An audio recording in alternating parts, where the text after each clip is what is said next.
Hola, muy buenas noches. Bienvenidos una vez más, como siempre, a este su espacio Tendencias. Un gusto compartir con nuestra audiencia y, por supuesto, con nuestros invitados que nos ayudan a poner en contexto nuestra actualidad. Saludo a mi compañero en el set, Juan Fernando Jaramillo. Muy buenas noches. Buenas noches, Caterina, a usted. Un abrazo muy especial a nuestros televidentes y hoy tenemos invitado especial. Invitado especial que es contador de la Universidad de Medellín y es el director del programa Medellín ¿Cómo vamos? Doctor Luis Agudelo, bienvenido a Tendencias. Juan, muchas gracias y muchas gracias, Caterina, por la invitación a Tendencias. Un placer pues estar aquí con todos sus televidentes. Muchísimas gracias. Bueno, empecemos contándole a nuestra audiencia qué es Medellín ¿Cómo vamos? Y a qué se dedica Medellín ¿Cómo vamos? Sí, Caterina, Medellín ¿Cómo vamos? Es un programa que lo que hace esencialmente es hacer análisis y seguimiento a la calidad de vida de la ciudad de Medellín. Medellín ¿Cómo vamos? Pertenece a una red de Cómo vamos. Somos 20 programas a nivel nacional que cubrimos cerca de 34 municipios. Eso significa cerca de la mitad de la población urbana del país, que logramos hacer análisis alrededor de cómo están elementos tan importantes para la calidad de vida como la educación, la salud, la seguridad, el medio ambiente, las relaciones con el gobierno y la productividad. Entonces, básicamente nos dedicamos a través de una estructura nacional a hacer seguimiento local de cómo los ciudadanos perciben su calidad de vida y cómo están las cifras objetivas de calidad de vida. Hace como 2 años y medio, qué sé yo, sí, un poquito más de 3 años, decíamos, Caterine, que yo sentía que los medellinenses estaban perdiendo calidad de vida. Obviamente, pues, la contaminación, la inseguridad, la inmovilidad, bueno, en fin, ahí se cruzan muchas cosas, ¿cierto? Y lo discutíamos mucho incluso en radio. Y esta es la oportunidad de tener claridad, sí, verdaderamente, con las líneas objetivas que tiene hoy el programa de Medellín ¿Cómo vamos? Si muestra o no si hemos mermado la calidad de vida de los medellinenses. Así es, pues, director, contémosle a nuestros televidentes cuáles son esas primeras conclusiones acerca de la calidad de vida que tenemos los medellinenses y que ustedes encontraron además en un periodo muy particular, porque es un periodo que tiene la pandemia con algo de reactivación, lo que hace que tengamos una coyuntura incluso mucho más particular y que genera unos efectos sociales pues que han sido significativamente muy duros para toda la población. Sí, Caterina, de hecho yo separaría, y es un análisis que venimos haciendo de lo que perciben las personas. Nosotros tenemos uno de los productos que tenemos, que es la encuesta de percepción ciudadana. Llevamos 16 años haciendo más o menos la misma batería de 90 preguntas, consultándole año a año a los ciudadanos de Medellín cómo perciben su calidad de vida. Y ahí hay una parte de la realidad de la calidad de vida, y es que los ciudadanos de Medellín están percibiendo que la ciudad no va por buen camino. Y eso es un poco lo que nos sale en la encuesta que hicimos entre noviembre y diciembre del año pasado y que revelamos los resultados en febrero de este año. Ahí hay asuntos, y es que esta ciudad tiene una particularidad muy grande, Juan Fernando y Caterine, y es que es una de las ciudades de Colombia que más cariño tiene por la ciudad. Nosotros hacemos una pregunta permanente en términos de si los ciudadanos entienden y los ciudadanos ven a la ciudad como un buen lugar para vivir, y en general, junto con la ciudad de Barranquilla, son las dos ciudades que tienen una mejor percepción por parte de los ciudadanos. Sin embargo, cuando le preguntamos a los ciudadanos el año pasado, y lo hemos hecho durante 16 años, si creen que la ciudad va por buen camino, ahí tuvimos una reducción muy significativa de lo que los ciudadanos están pensando, y es la primera vez durante los 16 años que hacemos la pregunta que hay más ciudadanos que consideran que Medellín va por mal camino que los que consideran que van por buen camino. Cerca del 54% de los ciudadanos creen que Medellín no va por buen camino. Y entonces ahí es donde separamos nosotros las cifras de percepción de las cifras objetivas. ¿Por qué los ciudadanos están percibiendo que no vamos por buen camino? Hay varios factores. En principio, yo destacaría los que tienen que ver con la economía de las familias, con la capacidad que tienen las familias de poder generar ingresos suficientes para llegar a fin de mes. Y hay dos indicadores en términos de percepción que además son corroborados con cifras que tiene el Departamento Nacional de Estadística, que son los asuntos de seguridad alimentaria y de pobreza. Cuando le preguntamos a los ciudadanos si ellos o algún miembro de su familia habían podido tomar las 3 comidas diarias, el 22% de los ciudadanos en el año 2021 nos dijeron que no lo habían podido hacer, que es la misma cifra que habíamos tenido en el año 2020, que además son los 2 años de los 16 años donde hemos hecho medición, que encontramos las cifras más altas de inseguridad alimentaria. Y cuando le preguntamos a los ciudadanos y hablamos del problema de pobreza, que es un problema tan complejo, le preguntamos a los ciudadanos si podían llegar a fin de mes y si se sentían en una peor condición frente a la pobreza, también encontramos la peor cifra de los 16 años que hemos hecho el análisis, y es que el 31% de los ciudadanos nos dijeron que no podían llegar a fin de mes y que se consideraban que había aumentado su condición de pobreza. Entonces, ahí hay un elemento que se corrobora con las cifras objetivas que nos da el DANE, que nos están mostrando que estamos en unos niveles de pobreza más o menos de 32%. Entonces, ese es básicamente el trabajo que nosotros hacemos, verificar cifras de percepción y corroborarlas con cifras objetivas. Y hay un elemento adicional que tiene también que ver con la confianza en las instituciones, y es que parte de lo que ha pasado en pandemia y parte de lo que pasó en el año 2021 con la agudización del conflicto social es una pérdida de confianza más o menos generalizada en el país alrededor de que los ciudadanos consideran o no que las instituciones tienen que ver con la mejora de su calidad de vida. Entonces, instituciones como la alcaldía, instituciones como la Policía Nacional, por lo que pasó el año pasado con la agudización del conflicto social, no salen bien parados cuando le preguntamos a los ciudadanos si consideran que esas instituciones les pueden mejorar o no su calidad de vida.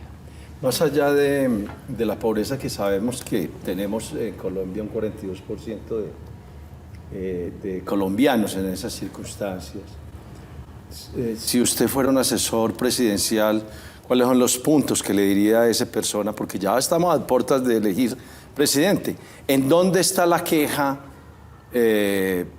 casi que permanente y de tendencia de los colombianos, en este caso de la gente de Medellín? Sí, yo creo que es muy claro, Juan Fernando, lo que nos está saliendo en las cifras es que la gente está muy preocupada por la capacidad que tiene de generar ingresos en las familias. Además, nos salió una respuesta que fue tremendamente sorpresiva en el año 2020 cuando hicimos la encuesta de percepción ciudadana, y es que le preguntamos a los ciudadanos dónde encuentran ellos los elementos esenciales para construir una mejora de su calidad de vida. Tradicionalmente nos habían hablado de empleo, nos habían hablado de los temas de salud, nos habían hablado de los temas de educación como los temas imbatibles. En el año 2020 nos surge un tema adicional que creo que es muy importante comprender lo que pasó, y es que los ciudadanos nos dicen como el segundo asunto más importante para su calidad de vida, la familia y los amigos. Por lo tanto, ¿qué pasó? Y qué es lo que luego corroboramos en preguntas que hacemos a los propios encuestados. Lo que estamos viendo es que los ciudadanos se recogieron aquello que estaba más cercano, aquello que era el centro o la capacidad que tenía de poder generar una red de apoyo cercano. Entonces, ahí hay un elemento a tener en cuenta, y es que si tuviéramos que hacer políticas públicas, hoy hay que hacer políticas públicas que concurran a mejorar la capacidad que tienen las familias de generar ingresos.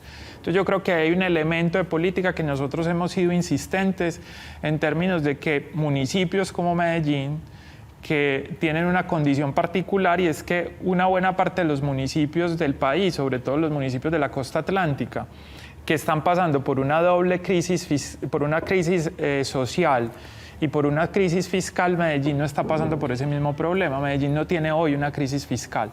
Por lo tanto, Medellín y el gobierno nacional, en esa pregunta que usted me hace, Juan Fernando, debería concentrarse en mejorar la capacidad de las familias de poder llegar a fin de mes en términos de adquirir alimentos. Y es que cuando vimos las cifras del año pasado, y es que nos están mostrando cifras de inflación de 8%, pero cuando vamos a ver la inflación de alimentos, estamos hablando de inflación de 20-23%.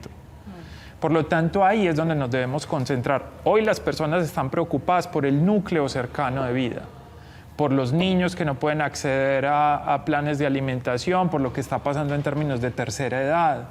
En las familias que hay varias generaciones donde hay niños y adultos mayores y se cortan los procesos de poder acceder a ayudas de parte del gobierno a las personas de la tercera edad, son ellos, por ejemplo, los últimos que comen en las familias de menores ingresos. Por lo tanto, hoy deberíamos concentrarnos en una política de acompañamiento integral a la capacidad de las familias de poder acceder a alimentos y de poder generar ingresos. La sociedad, sin duda, Juan, no la ha pasado bien, pese a todos los esfuerzos que se han hecho. Hay muchísimas necesidades que han generado también toda esta inconformidad social, y lo que nos menciona el doctor Luis también, esa falta de creencia en la institucionalidad que de pronto no ha tenido la capacidad suficiente para responder a una emergencia que no solamente es de Colombia, es una coyuntura mundial la que estamos viviendo por consecuencia obviamente del COVID, y eso ha desencadenado otros fenómenos, la inflación, la crisis de los contenedores, etcétera, etcétera. Pero también hace parte de una estrategia. Desestabilizar hace parte de una estrategia. Sí. Aunque usted esté inconforme, yo lo que creo, Juan...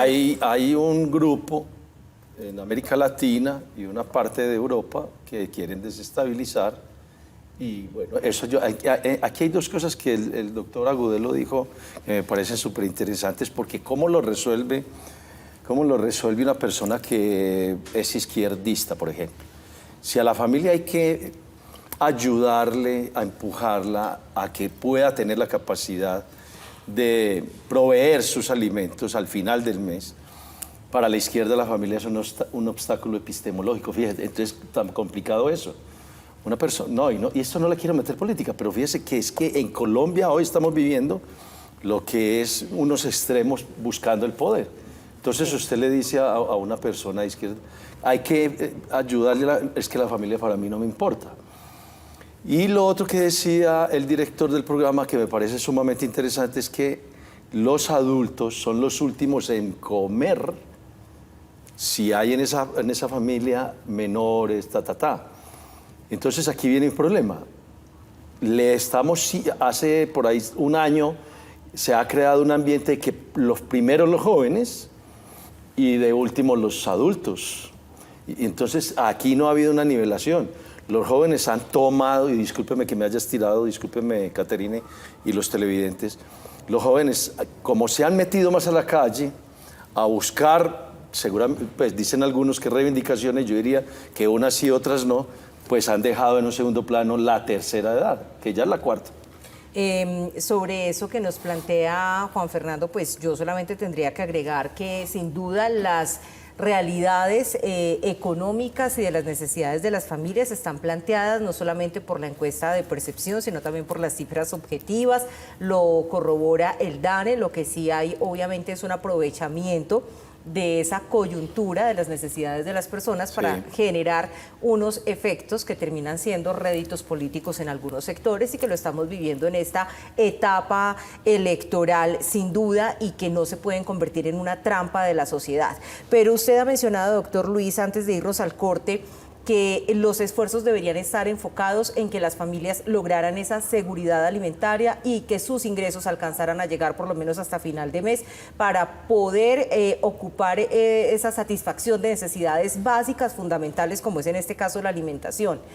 Yo le quiero preguntar, desde su visión como economista y alrededor de todo este estudio social que ustedes han realizado, si las ayudas y los subsidios realmente se convierten en ese elemento que sirve de trampolín para que las familias puedan en algún momento superar la línea de pobreza, o nos están haciendo que la sociedad se quede muy cómoda, un sector simplemente resolviendo unas necesidades básicas del día a día, y donde vemos hoy como muchas personas que tienen la posibilidad incluso de formalizarse no quieren ni siquiera hacerlo para no perder subsidios, sino seguir recibiendo beneficios en lugar de superar la línea de pobreza, salir de allí y ser generadoras de riqueza? Es muy interesante la pregunta. Nosotros hemos reflexionado mucho alrededor del tema, y ahí aparece un elemento, y es cómo se hacen las políticas públicas y cómo se distribuyen esos recursos. Para explicar un poco esto, y es históricamente nosotros hemos entregado, por ejemplo, subsidios a través de un mecanismo que son los estratos socioeconómicos.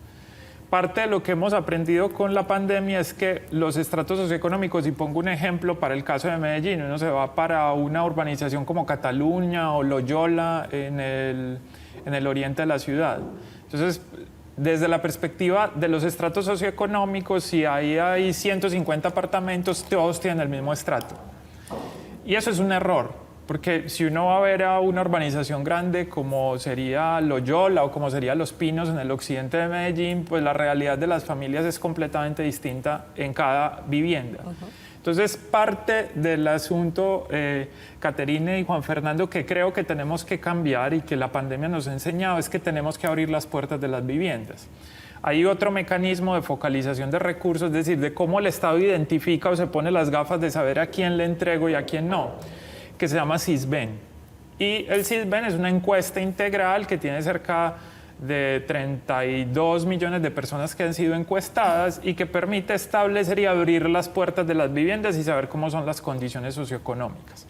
Si bien en Sisben a veces hay personas que le mienten a la encuesta, es una mucho mejor manera de saber a quién le debo entregar los subsidios. Entonces, ahí hay un elemento a tener en cuenta. Tenemos necesariamente que conocer mejor la gente que vive en el territorio. Pero sus subsidios sí. Yo creo que los subsidios son necesarios en los momentos de mayor crisis. La propia Organización Internacional del Trabajo dijo, no es suficiente con impulsar, por ejemplo, la obra pública para que haya más empleo, sino que en los momentos de pandemia, en un país que tiene un poco más de la mitad de la población en trabajos informales, era absolutamente imposible que la gente generara ingresos si no estaba en la vía pública. Por lo tanto, en esos momentos es fundamental tener subsidios del Estado. De hecho, se entregó un paquete de subsidios que era Familias en Acción, Jóvenes en Acción y Colombia Mayor, que eran los 3 subsidios que ya existían, las devoluciones de IVA y los subsidios extraordinarios que se entregaron. El asunto es que estos subsidios deben estar acompañados hasta el momento en el que se recuperen los empleos. Hay un asunto y es que en el largo plazo generar subsidios puede generar incentivos para no estar en el mercado de trabajo. Entonces, lo que necesita el país claramente es tener, por ejemplo, unos subsidios que lleguen a la tercera edad, cuando las personas ya no puedan ser productivas. Y le doy una cifra, Juan Fernando. En Colombia, solamente 1 de cada 4 personas se va a pensionar. Y es una sociedad que se está envejeciendo. Por primera vez en los próximos 5 años en Medellín vamos a tener un porcentaje o una proporción de la población mayor de 50 años que va a ser mayor como proporción a los niños y adolescentes de 0 a 14. Por lo tanto, estamos viviendo una transición profunda de cómo es la estructura de esta sociedad.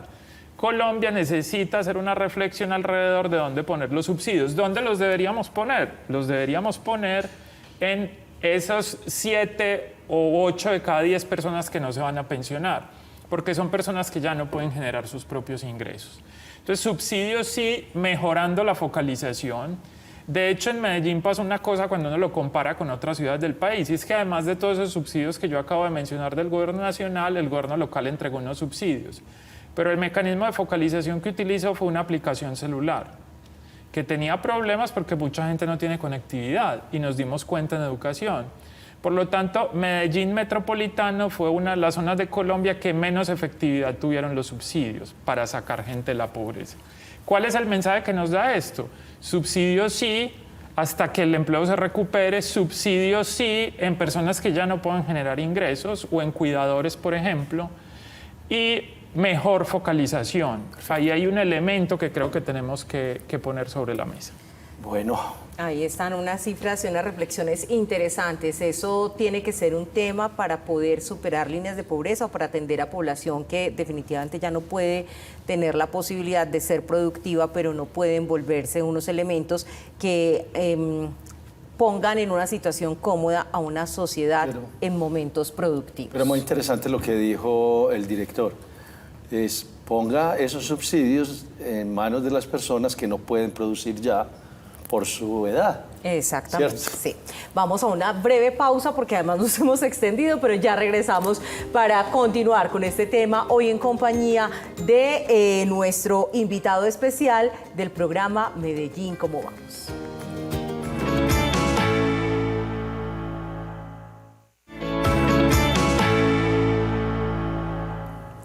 Gracias por continuar con nosotros esta noche en Tendencias, hoy revisando también algunas cifras de cómo perciben los ciudadanos de Medellín el desarrollo de nuestra ciudad, Juan.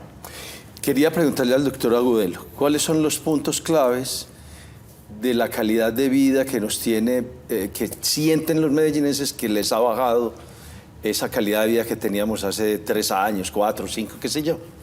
Sí, ahí los elementos fundamentales que nos están mostrando los ciudadanos es un tema del que ya veníamos hablando, que es el tema de expectativas económicas. Sí, ese punto está claro. Está claro. Hay otros elementos adicionales en los cuales también hay un asunto donde los ciudadanos no están tan tranquilos y son los temas de manejo de los recursos públicos y los temas también asociados a corrupción, donde tampoco sale bien parado en general el gobierno nacional y en particular el gobierno local, donde hay casi el doble de ciudadanos que consideran que hay problemas de cómo se están llevando adelante los recursos públicos. Y también hay elementos asociados a los temas de movilidad, que en general hay una percepción en una gran parte de la ciudad que los tiempos de viaje, en la mitad de los ciudadanos consideran que los tiempos de viaje son los mismos que hace un año y hay otra mitad de la ciudad, en particular la zona suroccidental, que considera que se han empeorado mucho los tiempos de viaje. Y ahí hay un elemento importante y le doy una cifra, y es que en el año 2013 teníamos en Medellín y el Valle de Aburrá rodando entre motos y carros, teníamos 1 millón de vehículos. Hoy tenemos 1.800.000 en un año que fue histórico, el año 2021, en términos de ventas de motos y vehículos. Por lo tanto, ahí tenemos un problema que resolver y en el que necesitamos tener medidas que sean integrales en términos de generar incentivos para que la gente utilice el transporte público, en términos de garantizar que haya unas zonas de la ciudad que tengan restricciones por congestión, en términos no solamente de concentrarnos en el asunto de pico y placa como la única solución posible al asunto de movilidad, completar la red de ciclocaminabilidad que está en 400 kilómetros en el plan de ordenamiento metropolitano, y es un asunto que todavía está en deuda en el Valle de Aburrá. Y en un minuto hablemos de aquellos puntos que la gente valora de cómo progresa y avanza o siente que va bien la ciudad. Sí, en el tema de educación en particular, ahí hay un asunto que la gente lo valoró muy bien, porque Medellín y en general las zonas cercanas a Medellín tuvieron un retorno a clases que fue muy rápido, y eso las familias lo valoraron mucho porque permitió, por ejemplo, que los cuidadores y en particular las cuidadoras mujeres pudieran retornar a los empleos. Aunque lo hicieron menos rápido que los hombres, claramente ahí hay un asunto donde la ciudadanía tiene satisfacción. Y en los temas de salud también. La gente se sintió, por los mecanismos que utilizaron las EPS y las IPS, se sintió más acompañada. Entonces, salud y educación fueron temas que salieron bien valorados. Los únicos que no les gustó el regreso fue la familia Fecodi. Ya lo sabes, ya sabiste. Juan, por Dios. Bueno, muchísimas gracias, doctor Agudelo, por acompañarnos. A nuestros televidentes, como siempre, gracias por la sintonía. Los invitamos a continuar en la programación de nuestro canal Televid. Y Juan, nos vemos en una próxima. Nos vemos en una próxima.